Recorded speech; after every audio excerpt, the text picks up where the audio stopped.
દર્શક મિત્રો, TV times news નેટવર્કમાં આપ સૌનું હાર્દિક સ્વાગત છે। માંડવી તાલુકાના તારાપુર ગામ ખાતે 20 લાખના ખર્ચે માયરા સાર્વજનિક પુસ્તકાલયનું મંત્રી કુંવરજીભાઈ હળપતિના હસ્તે લોકાર્પણ કરાયું। સુરત જિલ્લાના માંડવી તાલુકાના અંતરિયાળ આદિવાસી વિસ્તારમાં તારાપુર ગામે માયરા સાર્વજનિક પુસ્તકાલય દાતાઓના સહયોગ થકી નિર્માણ થયેલ છે, જેનું લોકાર્પણ આજરોજ આદિજાતિ મંત્રી કુંવરજીભાઈ હળપતિના હસ્તે કરવામાં આવ્યું હતું। આ પ્રસંગે દીપ પ્રાગટ્ય મંત્રી કુંવરજીભાઈ હળપતિ તેમજ ઉપસ્થિત મહાનુભાવો દ્વારા કરવામાં આવ્યું હતું। તેમજ શાળાની બાળાઓએ પ્રાર્થના તથા સ્વાગત ગીત રજૂ કર્યું હતું। આ પ્રસંગે સ્વાગત પ્રવચન કનુભાઈ ચૌધરી દ્વારા કરવામાં આવેલ હતું। તેમજ માજી સુરત જિલ્લા શિક્ષણ અધિકારી નેશદભાઈ મકવાના દ્વારા પુસ્તકાલય અંગે જરૂરી સુંદર માર્ગદર્શન આપ્યું હતું।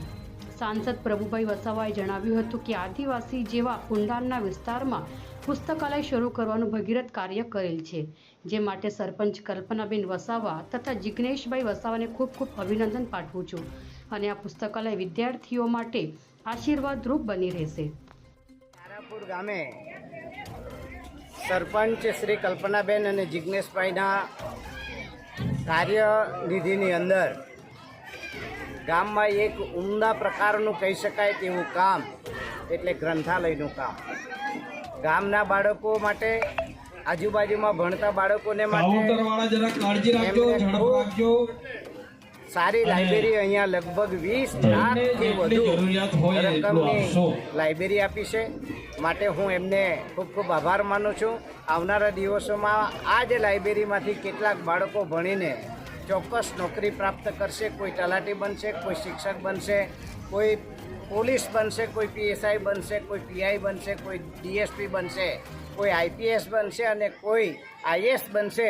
એવી ભાવના સાથે એમણે જે આ લાઇબ્રેરીનું કામ ચાલુ કર્યું છે, તો હું આપ સૌને અને ખાસ કરીને ગ્રામ પંચાયતના સરપંચ એ બંનેને હું ખૂબ ખૂબ અભિનંદન। માંડવી તાલુકાના તારાપુર ગામે જે તાલુકાના ઊંડાણના અને જંગલ વિસ્તારમાં આવેલું ગામ છે, આમલી ડેમની આજુબાજુના વિદ્યાર્થીઓ માટે ભણવા માટે કે કોમ્પિટિશન એક્ઝામ માટે, વાંચન લેખન માટે, જે આ વિસ્તારની જરૂરિયાતને મૂર્તિમંત કરવા માટે ભાઈ ગામના સરપંચ શ્રી કલ્પનાબેન અને ભાઈ જિગ્નેશભાઈ વસાવાએ જે એક અન્યને પ્રેરણાદાયી એવો સાંપ્રત સમયમાં યુવાઓની જરૂરિયાતને પૂર્ણ કરવા માટે જે ભગીરથ કાર્ય કર્યું છે, ત્યારે બેવ જણને હું અભિનંદન પાઠવું છું। અને આ જે માયરા સાર્વજનિક લાઇબ્રેરી આ વિસ્તાર માટે ખરેખર એક આશીર્વાદરૂપ બની રહેશે અને વિદ્યાર્થીઓ અને યુવાઓ માટે જે આ ખૂબ જ એક સાનુકૂળ જગ્યા આ વિસ્તારની બની રહેશે। હમીરસિંહ ચૌહાણની રિપોર્ટ, માંડવી, સુરત। આ સાથે જ જોતા રહો ટીવી ટાઈમ્સ ન્યૂઝ નેટવર્ક। ધન્યવાદ।